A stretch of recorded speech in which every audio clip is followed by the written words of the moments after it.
Hi everyone, my name is Fedor Ilna, I'm from Russia, and I'd like to thank Indus Traveler team for the trip I've just finished.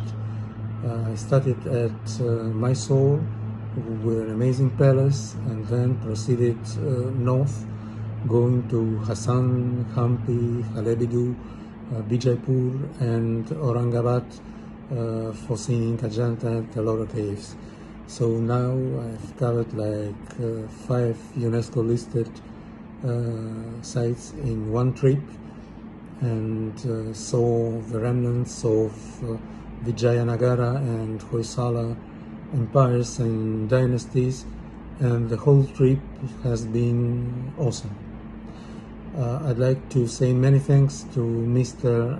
Akhil Ashok for helping me to plan this trip and giving me back office support along the route. And also many thanks to my driver, Mr. Harish, who was very kind and attentive during this whole journey.